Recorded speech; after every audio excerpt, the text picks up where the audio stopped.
2024 is over and we're in 2025. But we have to do this wrap up, and then we can focus on my 2025 books. Before we get started, please remember to like and subscribe if you like book content. Then you are in the right place. So let's just jump right in to the books that I read in December. So we will start off with Spectacular by Stephanie Garber. This is a newer release. I think it came out the end of October, but it is a holiday novella. So it is set at Christmas time in the holidays. So I kept it to read at the start of December to hopefully get me in the holiday spirit. This is a novella set in the world of the Caraval series, and I read the Caraval series 2023, the start of 2023, and I really enjoyed the Caraval series. It is set in a world where there's these games called Caraval, and you can enter them and you can win a wish at the end.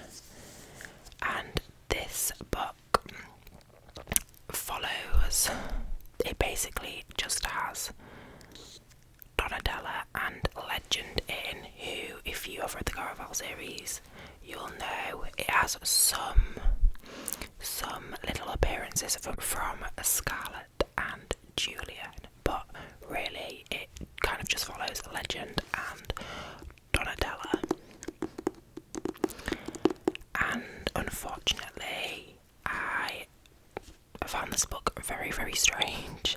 It hardly gave me any holiday vibes, even though it was mentioned in the beginning how it was set in the festivities. There wasn't really anything else but that kind of gave it holiday vibes. If it wasn't said that it was set during that time in the beginning, you wouldn't really know that. This is also meant to be a YA, fantasy novella, but it was weirdly a dark romance-esque. Donatella gets kidnapped, but the things that happen after she is kidnapped are very questionable for a YA fantasy. They lean towards dubious consent, non-consent. There's a weird half cheating trope involved. Yeah, it was just very strange. I did not expect those kind of things from Stephanie Garber, and I definitely didn't expect them in a YA fantasy book.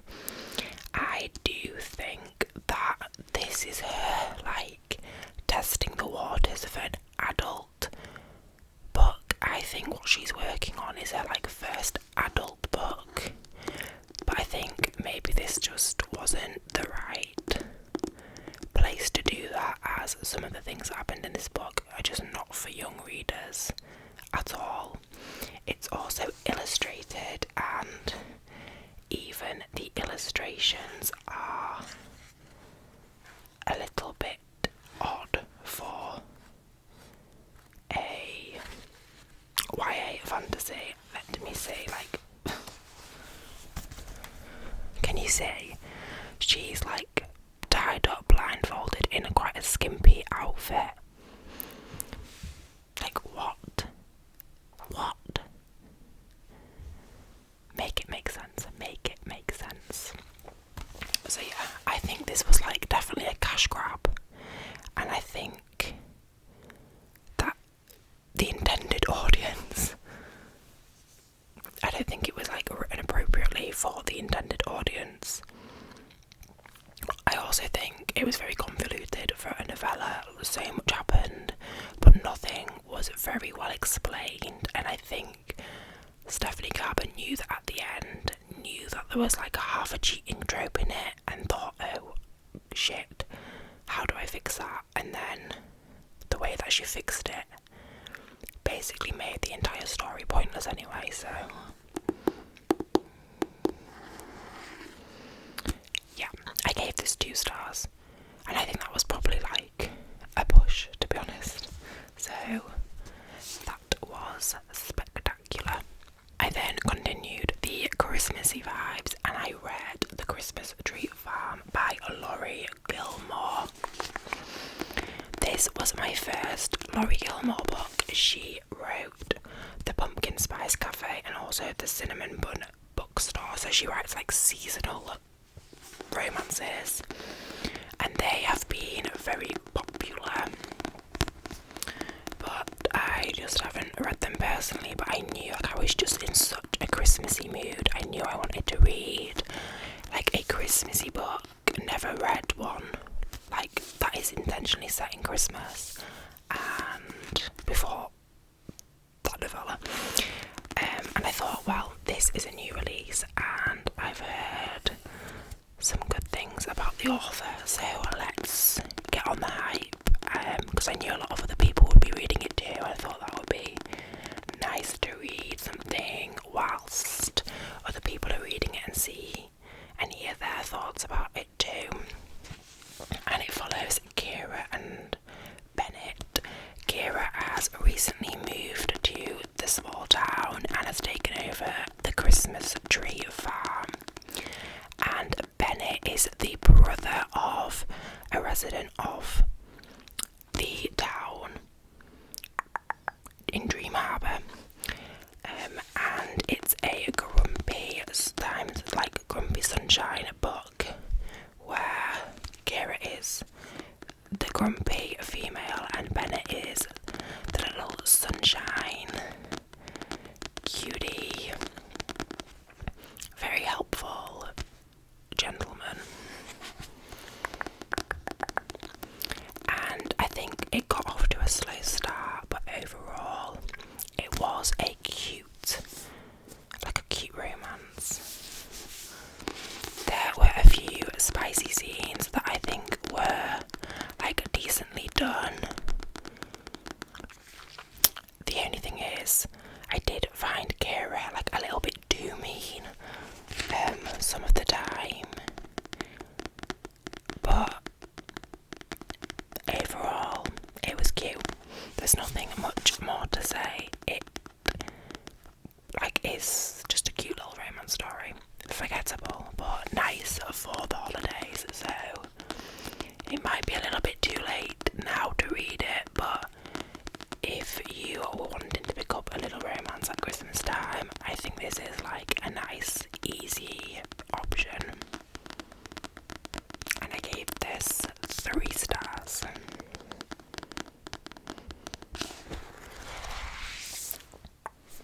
I then started a new series which has been sitting on my shelf for a while, and that is Allege by Stacey McEwen.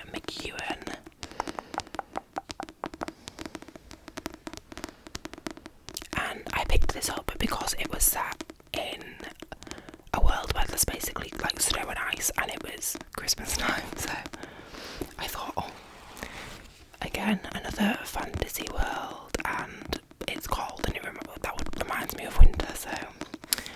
But this follows Dawson and Ryan. So Dawson is someone, and she lives on this place called the Ledge, which is on a mountain, and yeah, they can't get off the mountain, and people, I guess there's like a town's worth of people who live on this ledge in like little cabin huts. They don't have like any food, they've got to like scavenge for it, and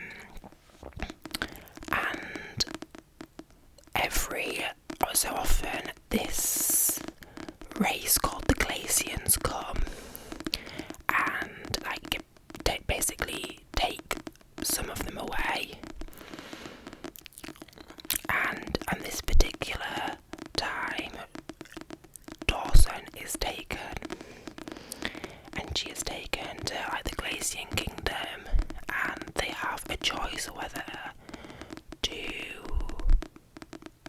run and try and get off the mountain, or kind of become an empty shell of a person and die, basically. She meets this half Glacian called Ryan, who then tries to help her off the mountain, helps her try to escape.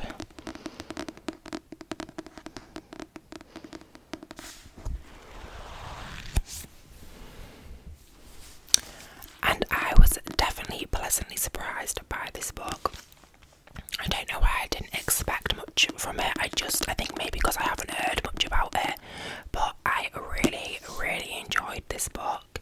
It definitely has elements of Agatha in, and it definitely has elements of from Blood and Ash, that series, in, but not so much that you think it's kind of just those things being rewritten at all. I just think if you like those series, then you will like this book. I actually do think that this book is more engaging than some of those books, and also faster paced. So it isn't like regurgitating ideas, but I think, yeah, some elements are similar. It also has a cliffhanger ending, which made me like really want to read the second book. And the chapters are short, which definitely helped me get through it like quicker. I was hooked. So I actually really do recommend this. It's called the Glacian Trilogy. So I read the first book in December, and I also read the second book, which is called Chasm. So I didn't have this one on my shelves. I had to order it and pick it up and buy it. And it leaves off from the cliffhanger.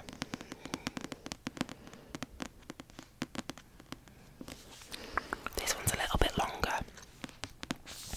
And obviously I can't really say much about the plot because I don't want to ruin the first one, but there is a found family in these books, and this one kind of highlights and develops that more, and I love the found family in these books. Honestly, like, I really cared about the characters. I cared about all of their storylines. They were all just really lovable, each one.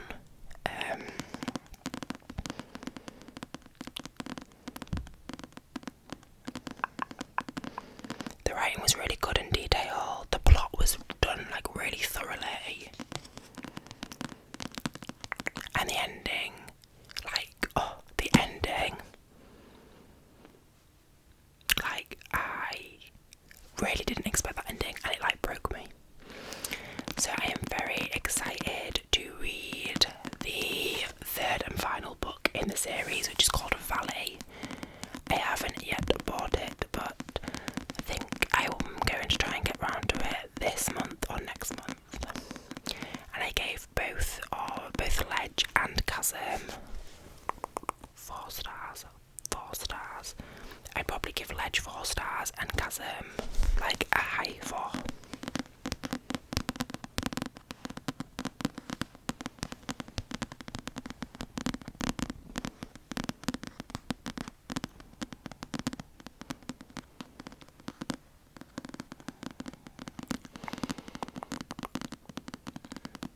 And I love the covers as well. They've got foiling on, which I think is really pretty.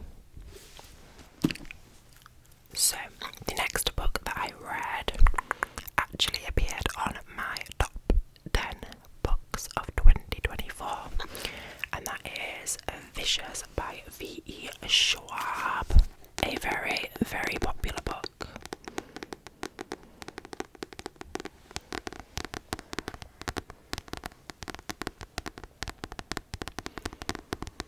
And this book follows Victor and Eli, who are friends at college, and they have to write an essay on something that they find interesting, and Eli decides to write his on XEOs, which are extraordinary people, and they basically come to the conclusion that EOs are created when people have near-death experiences, not near-death experiences, when people die and then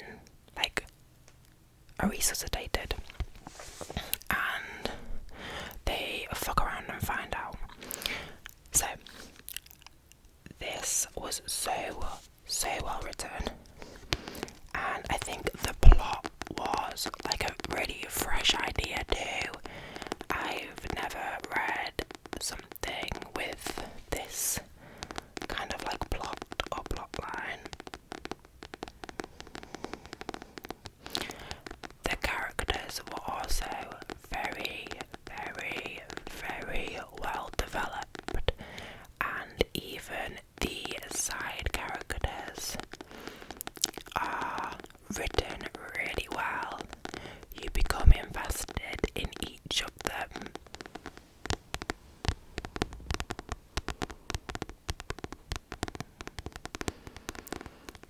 And even though during the book we jump back and forth between timelines, that actually made it really engaging. I really liked that element of it. I know some people don't like it when books jump around too much, but the way this one alternated from present to a few days ago to a few years ago, kept the story fresh, and yeah, really, really well written, very clever. I understand why V.E. Schwab is so popular. Also, Victor gives me Kaz vibes from Six of Crows. Does anyone else get that? If you've read Six of Crows and you've read Vicious, do you think that Victor and Kaz have the same kind of vibes? Or is it just me? But yeah, again, I gave this a high 4 stars.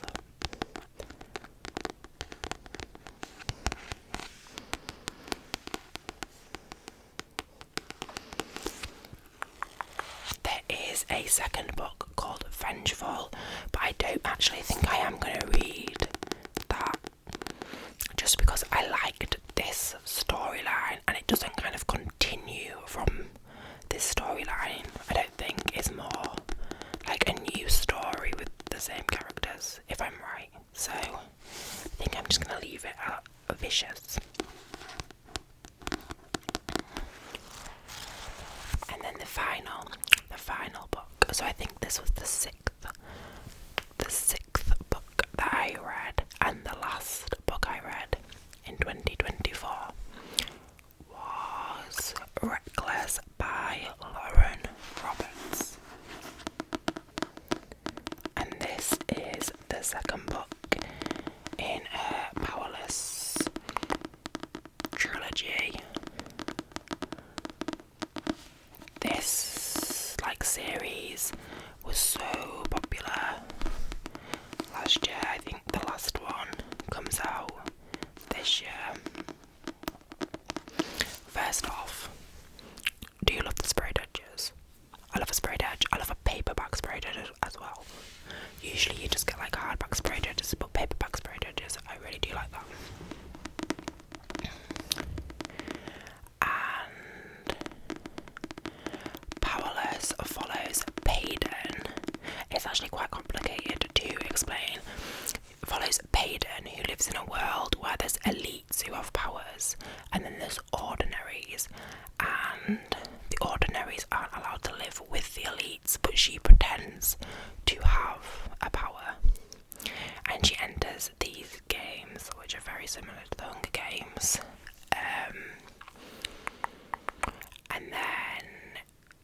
she meets Kit and Kai, who are like the two princes, and they have like not a love triangle, but like she like gets closer to both of them, but in different ways, I guess. Like Kai is the main like interest in him. And then this follows on from the cliffhanger that we were left on in Powerless. So for this book, this was a really bad start to a book. The first 80 pages, I was just like, was the first one this badly written, or was I blind? Because it was so wordy. The writing was so juvenile. Like, the writing in the first like 80 pages was bad. Like, it was bad. I thought I was gonna have like DNF it. It was just, I don't know. It didn't flow well at all. But after those like 80 pages that I pushed through, like, I just got hooked. I think the writing improved. I do think it could do with some editing, because there were some repetitive phrases and scenarios that did stand out quite a bit.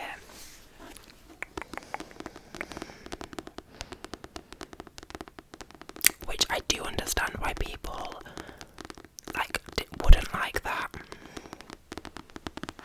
But again, I don't really rate my books critically. I just go on like how I felt when I was reading them. And I ended up like just really liking the dynamic between Payton and Kai.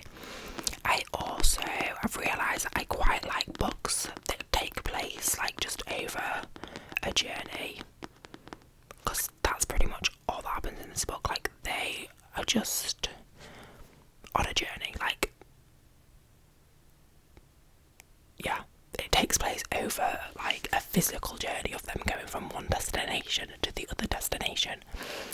But I quite enjoy books like that, because I really enjoyed the Horseman series, which pretty much took place over the same kind of thing.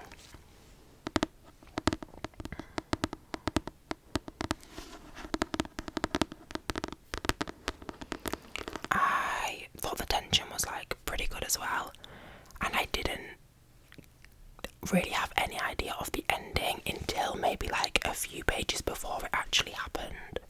So that did surprise me. So like, I don't know, I really ended up enjoying this book. I gave it like 4 stars, probably rounded up. I would say like 4 stars rounded up. But like, I just can't hate it. But what I will say is, I was listening to Freya ASMR. I was listening to her like 2024 tier ranking video, which I love, and she mentioned how the plot of Powerless is like a carbon copy of Red Queen by, I can't remember, is it like something Aviard? I can't remember her first name. And Red Queen came out like years and years before Powerless, and then when I went on Reddit, because I was like intrigued, apparently it's like literally the same plot. So that's not cool. I don't know how. I haven't read Red Queen, so I can't like comment on it like with any knowledge. But if that is true, then like, how, I don't know how that like actually like passed copyright. Like, how is that acceptable? How are people like notice that? So that's kind of shit. But as far, I did enjoy this book, but I don't support plagiarism. So yeah,